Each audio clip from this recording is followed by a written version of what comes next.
Hi, my name is Joey, and thank you for clicking on Phoenix hashtag Rising from the Ashes. This video is all about a therapist appointment. I talk about a lot of things like therapy and parenting and weird nose wiggling and oh, well, you see. I'll see you at the end. Hi. So we're going to do an update today. I just went to the therapist. And let me tell you what happened with the therapist, okay? This woman, I have no-showed on her twice. 2 times. I don't do things like that. I'm not a no-show kind of person. Like, if I'm going to be somewhere, I'm there. But I just totally spaced on my appointments for her twice. The last time I did it, like, it wasn't even like the first time I did it, it was like I remembered, 20 minutes before or 20 minutes after I was supposed to be there, right? So that was, one thing. But the last time, I just completely forgot that I had the appointment completely. And I almost did that this time because even though I was aware of it when I woke up, I got involved in cleaning my room. And before I knew it, it was 20 minutes before I had to be at least 25 minutes away. So I ran out the door without shoes, got to the place 10 minutes late, and I was putting my shoes on as I was walking in the door. I don't usually do things that way. But the important thing is that I made it there and had a good talk with her, and I'm very happy about that. And we were really touched on some things today. She even told me, "Thank you for your honesty," as I left. Which I thought that was a strange thing to say. What were you honest about? Well, I was just talking about all sorts of things. Like, the incident in the child's room with the, you know what. They don't know about it. So let's just, we'll talk about it later. But we mostly talked about parenting, really, and how I can better handle, the challenges that come along with that. I was telling her that Angie and I have very different styles of different ways of parenting our child. And we're trying really hard to, be united somehow in that way, in that, that person, the child that we're parents of. Really? Who are they? That's me and you. No, the child. No, she's at school right now. Oh. So we're neglecting her. She's at school right now. You neglected. All right. Seriously. So, up until very recently, I have not realized that I am, I'm like internalizing what happens to my kid and applying it to me. And what I mean by that is, like, I tend to think that things that would affect her one way, would affect me one way, are going to affect her in the same way. And they do not, because her personality is nothing like mine.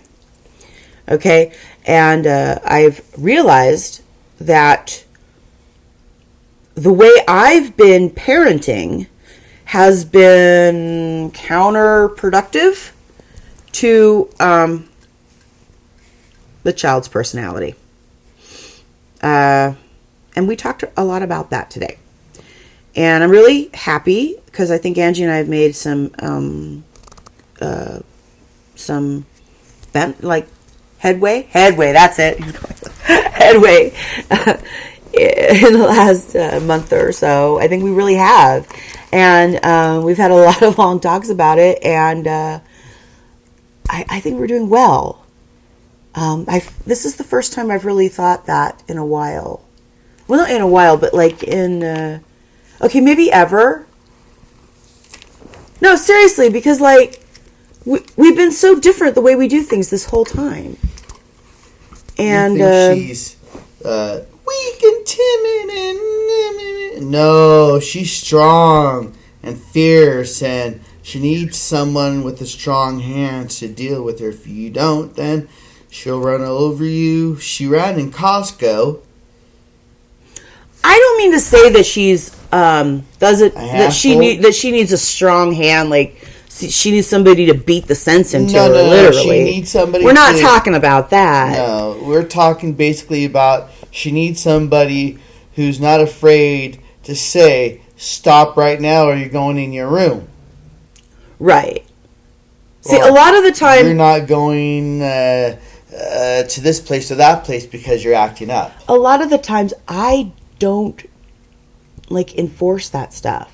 Okay, I don't. It's terrible. Terrible.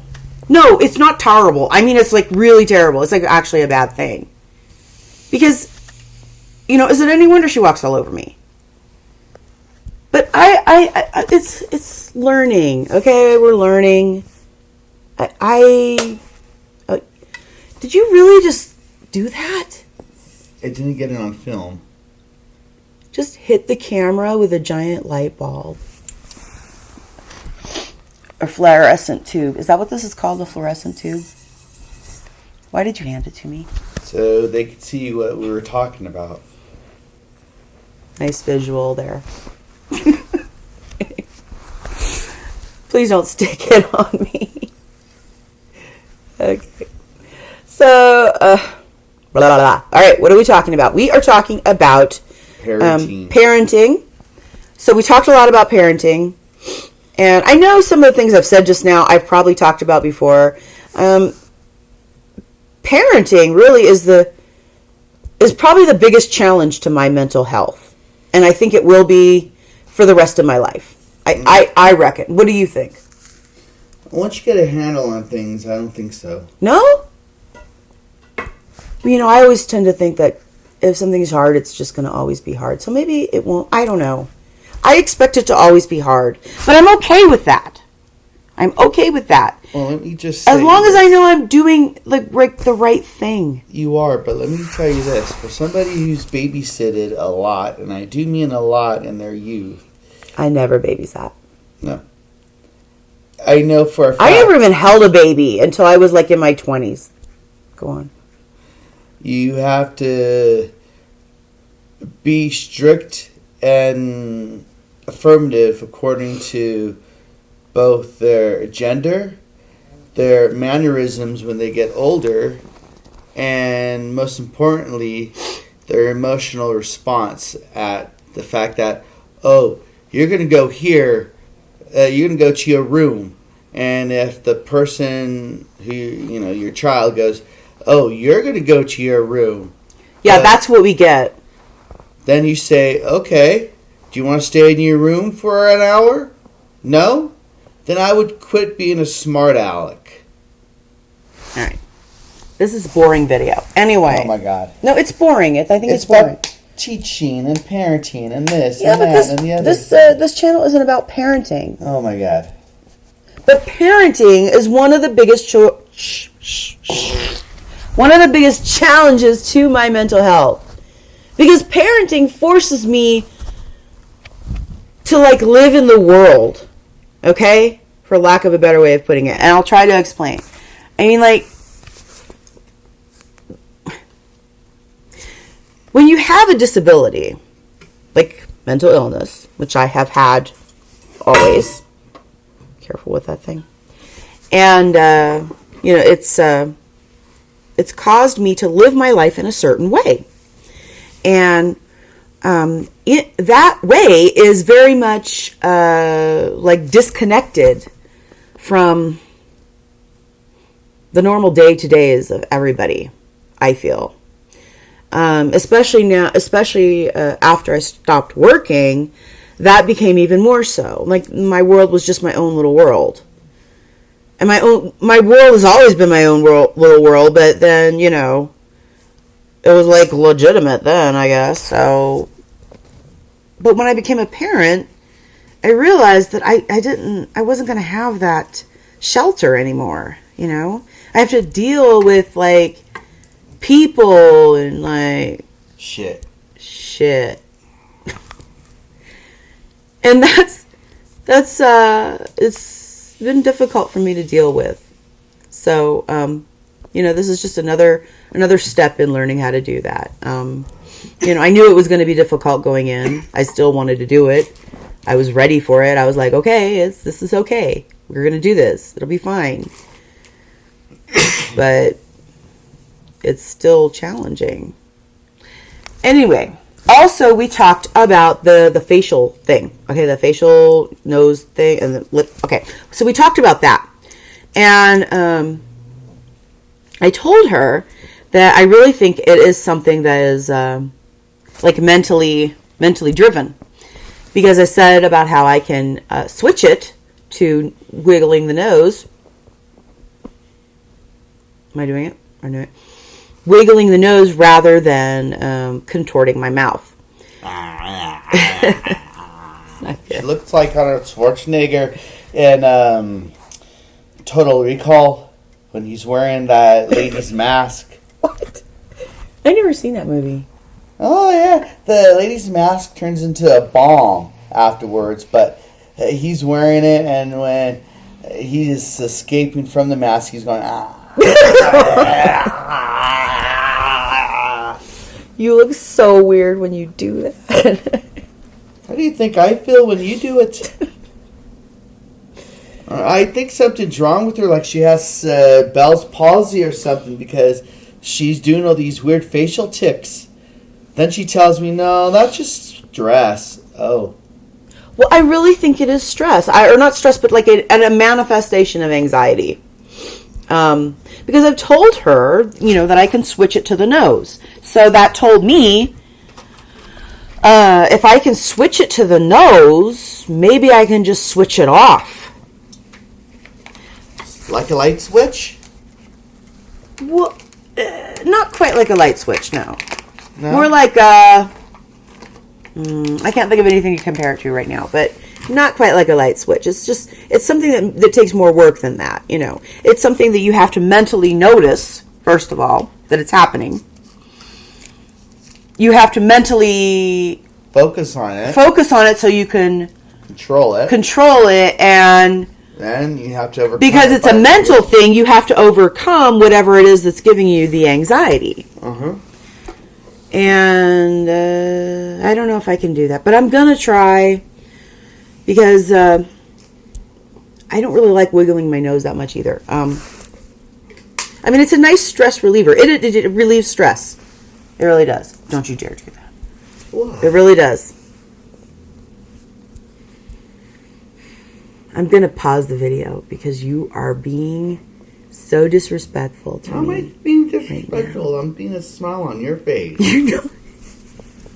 Aren't you not smiling? Yes, you are. Aren't you not laughing? Yes, you are. Flirting with me. If you'd call that flirting. Some people call that flirting. Anyway. Okay, so we talked about parenting, we talked about the facial weirdness, and we also talked about negative self-talk. Because I was telling her about my friend over at Infinite Loop Systems who left a comment on my last video and told me, you know, you talk so negative about yourself. Stop! And I recorded about this a couple days ago when it happened, but I talked to the therapist about it as well. And she asked me to give an example, and I did. And I said, I don't even know I'm doing it most of the time. It's just a habit. It's just something that I feel like I have to justify my existence all the time, and my opinions and my feelings and whatnot, right? You know, and it's going to take me some time to notice that I'm doing this, but I promise you, I'm going to change that because that's completely the opposite of what I'm trying to go for here. And, you know, it's a process for me too. And that's why I'm doing this. So anyway, that's my update and I'm sticking to it. Later. Well, thanks for watching. That's not the end though. I'm going to say a little bit more. Right here and now. I don't know what I'm talking about. I hope I'm talking loud enough. I have the microphone on and I keep finding myself lowering my voice and like, then it goes really high and then it goes low. Not good. At any rate, the only thing I can say about that whole thing that I just talked about in the clip was like,